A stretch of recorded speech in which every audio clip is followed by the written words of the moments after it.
क्या कभी किसी ऐसे व्यक्ति पर ध्यान गया है जो कमरे में सबसे कम बोलता है, पर ऐसा लगता है जैसे उसे वहां मौजूद हर एक चीज की खबर हो? आज के इस विश्लेषण में हम इसी शांत स्वभाव की गहराइयों में उतरेंगे।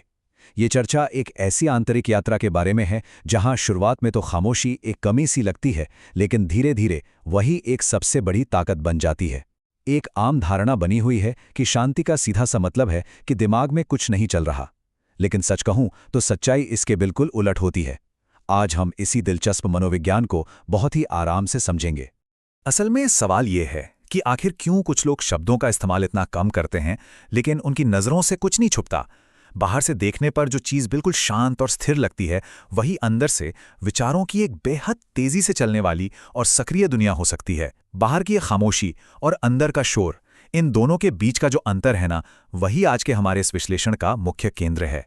तो इस चर्चा में हम इन 5 मुख्य बातों पर ध्यान देंगे। समझ में आने वाली गलतफहमियां, बोलने से पहले सोचने की आदत, अवलोकन यानी ऑब्जर्वेशन की शक्ति, छोटी मोटी बातों के बजाय सार्थक चर्चा, और आखिर में खामोशी का एक ताकत बनना। बस चलिए जल्दी से आगे बढ़ते हैं। तो शुरुआत करते हैं पहले पॉइंट से, द मिसअंडरस्टूड क्वाइट माइंड, यानी वो शांत दिमाग जिसे अक्सर गलत समझ लिया जाता है। होता क्या है ना, जब कोई सतह पर चुप रहता है तो समाज तुरंत अपने हिसाब से अंदाजे लगा लेता है। जैसे अक्सर खामोशी को शर्मीलेपन से जोड़ दिया जाता है। लोग ये मान बैठते हैं कि आत्मविश्वास की कमी है, या फिर ऐसे लोगों पर एंटी सोशल होने का ठप्पा लगा दिया जाता है। कई बार तो इस शांति को एक अजीब सी ऑकवर्डनेस तक बोल दिया जाता है। लेकिन ध्यान देने वाली बात यह है कि ये सब सिर्फ ऊपरी बातें हैं। ये एक शांत व्यक्ति की असली आंतरिक सच्चाई को बिल्कुल नहीं दर्शाते। क्योंकि मनोविज्ञान यानी साइकोलॉजी साफ कहती है कि silence often hides a very active mind. एक शांत व्यक्ति की यात्रा दरअसल वहीं से आगे बढ़ती है जब ये समझ आने लगता है कि उनका दिमाग लगातार जानकारी को प्रोसेस कर रहा होता है। वो लोग जितना बोलते हैं ना, उससे कई गुना ज्यादा वो सोचते और विश्लेषण करते हैं। उनका दिमाग बिल्कुल एक सुपर कंप्यूटर की तरह होता है जो बैकग्राउंड में चुपचाप लगातार चल रहा होता है, कड़ियां जोड़ रहा होता है और आसपास के माहौल को बहुत गहराई से समझ रहा होता है। ये हमें हमारे दूसरे हिस्से पर लाता है, प्रोसेसिंग बिफोर एक्सप्रेसिंग, यानी अपने विचार रखने से पहले उन्हें ठीक से समझना। सोचिए, एक शांत दिमाग बोलने से पहले एक्चुअली क्या कर रहा होता है। कुछ लोग तुरंत रिएक्ट नहीं करते। अब इसका मतलब ये बिल्कुल नहीं है कि उनके पास कहने के लिए कुछ है नहीं। दरअसल ये एक 3 कदम का इंटरनल प्रोसेस है। पहले कदम में दिमाग डिटेल्स को अंदर ही अंदर प्रोसेस करता है। फिर आता है मेंटल एक्सप्लोरेशन, जहां एक ही विषय को अलग अलग नज़रियों और संभावनाओं से देखा और तोला जाता है। और तीसरा कदम तब आता है जब लगता है कि अब बोलना वाकई मायने रखता है, तभी जवाब बाहर आता है।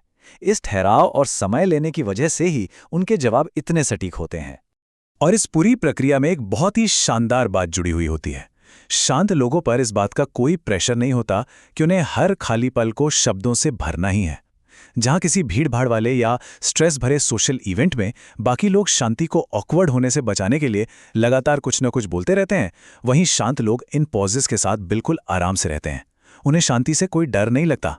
और इसी वजह से स्ट्रेस भरे माहौल में भी एक शांत व्यक्ति घबराने के बजाय पूरे आत्मविश्वास के साथ वहां मौजूद रह सकता है। अब आते हैं तीसरे और बहुत ही दिलचस्प हिस्से पर, द पावर ऑफ ऑब्जर्वेशन, चुपचाप देखने और गहराई से समझने की ताकत। सीधी सी बात है, टॉकिंग यानी बोलने का मतलब है जानकारी बाहर देना, और लिसनिंग यानी सुनने का मतलब है जानकारी अंदर लेना। जब कोई बोल रहा होता है तो उस वक्त वो कुछ नया नहीं सीख रहा होता, लेकिन सुनने से लगातार नया डेटा अंदर आता है। एक शांत व्यक्ति का ये रिसीवर मोड हमेशा ऑन रहता है। वैसे एक्टिव लिसनिंग की इन 3 आसान आदतों को कोई भी अपना सकता है। पहला, बोलने वाले से आंख मिलाकर रखना, यानी प्रॉपर आई कांटेक्ट।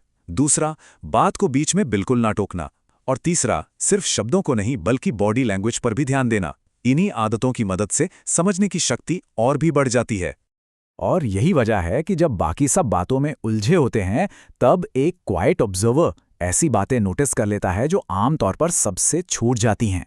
जैसे किसी के व्यवहार में अचानक आया बदलाव या उनकी आवाज की टोन में हल्का सा फर्क।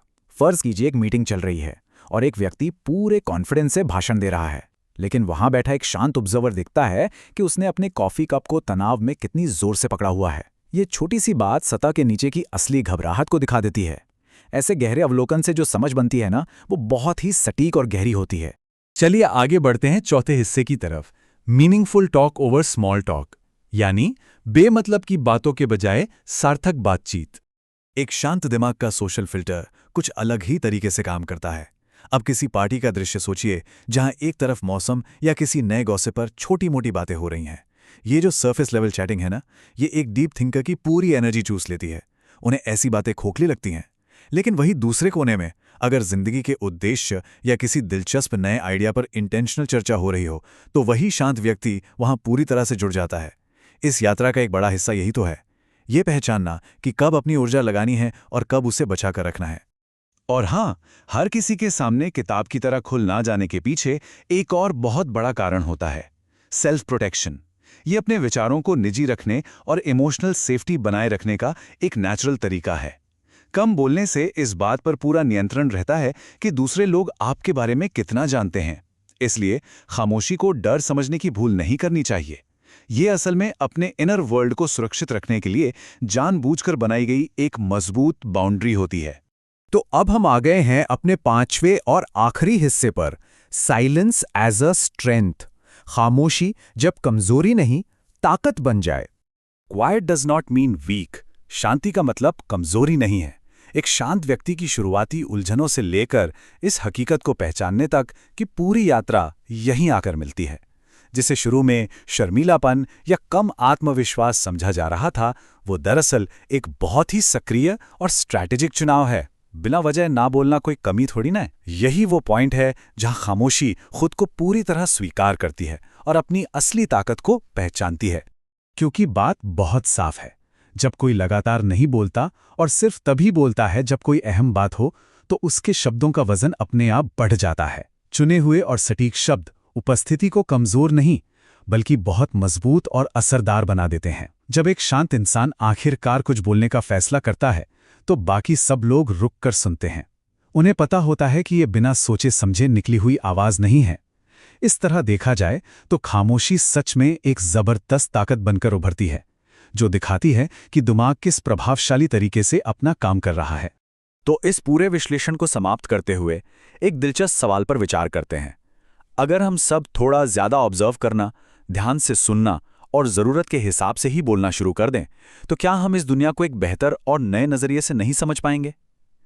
खामोशी से घबराने या भागने के बजाय ये आसपास की दुनिया को महसूस करने का एक शक्तिशाली जरिया बन सकती है। अगली बार जब कोई शांत व्यक्ति नजर आए, तो याद रखिएगा, हो सकता है उनके अंदर की दुनिया बाहर के शोर शराबे से कहीं ज्यादा विशाल और सक्रिय हो। हमारी इस चर्चा में साथ जुड़े रहने के लिए बहुत बहुत शुक्रिया।